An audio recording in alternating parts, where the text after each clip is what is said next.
Assalamualaikum. Welcome to the world of chemistry. Hope so you all will be fine. Bismillahirrahmanirrahim. Okay, today we will discuss about the macroscopic characteristics of dynamic equilibrium. As you know that we have already studied about the chemical equilibrium and its types.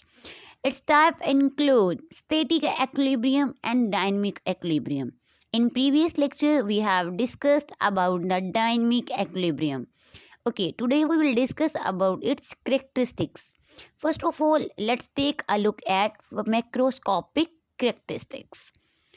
What are microscopic characteristics? The characteristics which can be observed via naked eye are called macroscopic characteristics. बेटे दो तरह की हमारे पास खसूसियात होती हैं, characteristics होती हैं. एक होती हैं microscopic and the other one is macroscopic. अब बच्चे ये जो माइक्रोस्कोपिक characteristics होती हैं किसी भी कंपाउंड की, एटम की, किसी भी चीज़ की, वो होती हैं जो हमें नेक्ड आई से नज़र नहीं आती. मीन्स टू से कि फॉर एग्ज़ाम्पल अब बच्चे हम लोगों के पास एक वाटर है, हमने एक बीकर के अंदर वाटर लिया हुआ है या किसी देगची के अंदर पानी लिया हुआ है. जब आप उसे हीट अप करते हैं तो आप देखते हैं कि वो इवेपोरेट हो रहा होता है. अब ये जो इवेपोरेट होना है पानी का, ये उसकी मैक्रोस्कोपिक है. मीन्स टू कि जो आपको नज़र आ रही होती है, जो आप मुशाहदा कर सकते होती हैं, जिसे आप देख सकते होते हैं. तो मैक्रोस्कोपिक करैक्टरिस्टिक्स वो होती हैं जिसे आप इंसानी आंख से देख सकते हैं, जिसको देखने के लिए, उसको ऑब्जर्व करने के लिए आपको माइक्रोस्कोप का इस्तेमाल करने की ज़रूरत नहीं पड़ती. जैसे बच्चे एक आपके पास वाटर है, अब वाटर में उसका कलर, उसका जो शेप है या उसकी ये जो चीज़ें हैं बच्चे, ये होंगी मैक्रोस्कोपिक में, जो आपको नज़र आ सकती हैं. बट अगर आपसे कहा देखिए बच्चे वाटर के अंदर कितने एटम्स हाइड्रोजन के हैं या कितने एटम्स ऑक्सीजन के हैं, तो बेटे वो हमारे पास माइक्रोस्कोपिक होंगी. क्लियर है ना? यानी कि वो खसूसियात जो हमें नज़र आ सकती हैं, जो हमें जिनको हम मुशाहदा कर सकते हैं, जिनका वो होंगी macroscopic characteristics. Okay, what are the macroscopic characteristics? First one is closed system. An equilibrium is achievable only in closed system. अब बच्चे देखिए, हमने केमिकल एक्विलिब्रियम पढ़ा ही यही था ना डायनेमिक में, कि हमारे पास फॉरवर्ड और रिवर्स दोनों बराबर हो जाते हैं. और एक्विलिब्रियम पे हमने कहा था रिएक्टेंट से प्रोडक्ट, प्रोडक्ट से रिएक्टेंट बनते जाते हैं डायनेमिक में. तो बच्चे इसके लिए पहली शर्त ये है कि आपके पास जो सिस्टम है बेटे, anything which is under observation is called system. कि कोई भी चीज़ जिसे आप ऑब्जर्व कर रहे हो, जिसके आप एक्सपेरिमेंट कर रहे हो, जिस पे आप तजर्बा कर रहे हो, उसे बच्चे हम सिस्टम कहते हैं.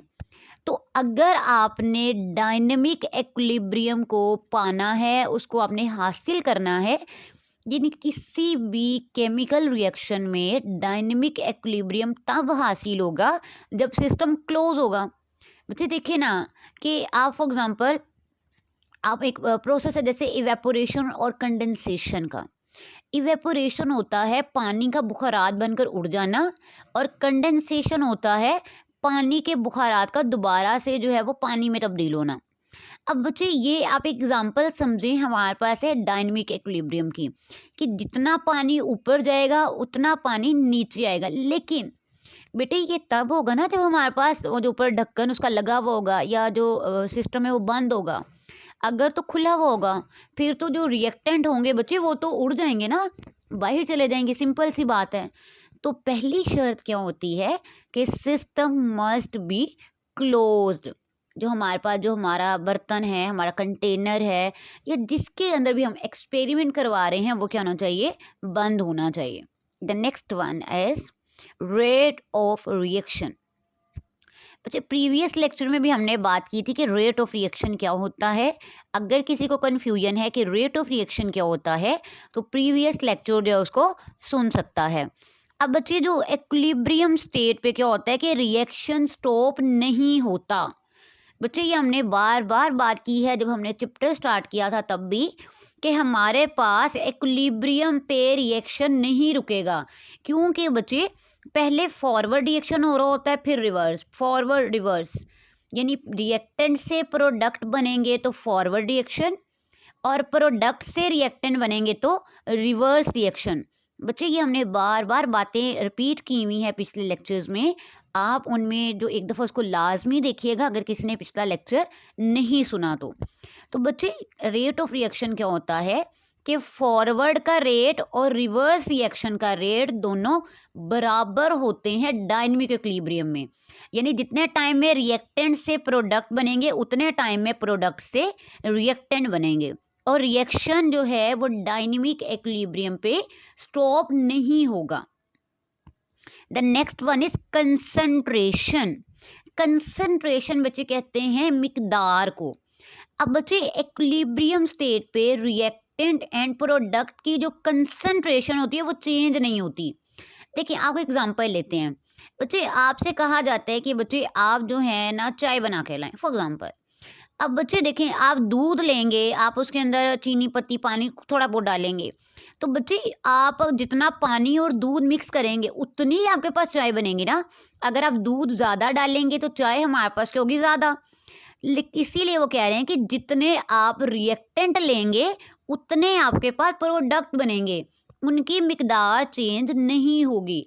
यानी ऐसा नहीं है कि आपने रिएक्टेंट जो है फॉर एग्जांपल वो आपने लिए हैं 2 मोल में और आपके पास जो प्रोडक्ट है वो 4 मोल में बन जाए, ऐसा नहीं होगा। तो याद रखने हैं बच्चे कि जितनी आप रिएक्टेंट की मिकदार लेंगे उतने आपके पास प्रोडक्ट बनेंगे, उनकी मिकदार तब्दील नहीं होगी। The next one is physical properties. बच्चे फिजिकल प्रॉपर्टीज अब 9th क्लास का लेक्चर अपलोड हुआ है, आप उस पर उसको कंसल्ट कर सकते हैं। लेकिन सिंपल फिजिकल प्रॉपर्टीज़ ये होती हैं जो आप फिजिकल स्टेट से रिलेटेड होती हैं। मीन्स टू से कि जो आपको किसी की देखने से पता चल जाती हैं, किसी का कलर कैसा है या कोई सोल्यूशन गाढ़ा है या मतलब नहीं गाढ़ा है, ये सारी चीज़ें फिजिकल में आती हैं।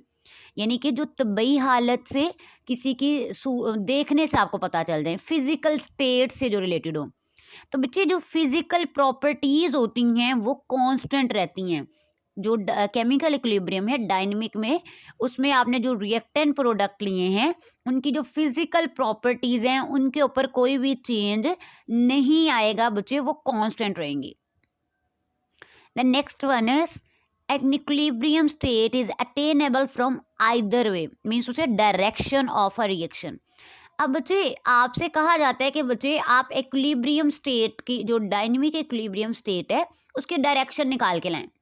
अब बच्चे देखिए, कुछ लोग कहेंगे कि वो लेफ्ट टू राइट है और कुछ बच्चे कहेंगे वो राइट टू लेफ्ट है। तो आप में से बच्चे बता सकते हैं दोनों में से ठीक कौन सा होगा? तो बच्चे दोनों ठीक हैं, क्योंकि डायनेमिक इक्विलिब्रियम होती हुई है ना कि जिसमें पहले रिएक्टेंट से प्रोडक्ट, प्रोडक्ट से रिएक्टेंट, फिर रिएक्टेंट से प्रोडक्ट, प्रोडक्ट से रिएक्टेंट, ऐसे चलता जाएगा। तो इन दोनों की अमाउंट भी बराबर होती है, अभी हमने पीछे देखा।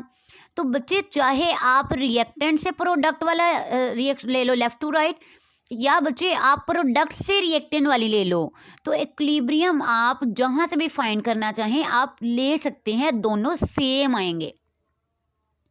Next is an equilibrium state can be disturbed and again achieved under the given conditions.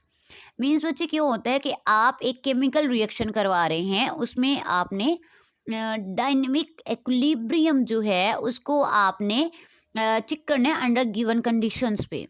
मतलब आप देखिए कंसंट्रेशन है, आप कंसंट्रेशन रिएक्टेंट की बढ़ा दें तो प्रोडक्ट ज़्यादा बन जाएंगे, आप कंसंट्रेशन कम कर दें प्रोडक्ट कम हो जाएंगे, मिकदार ना।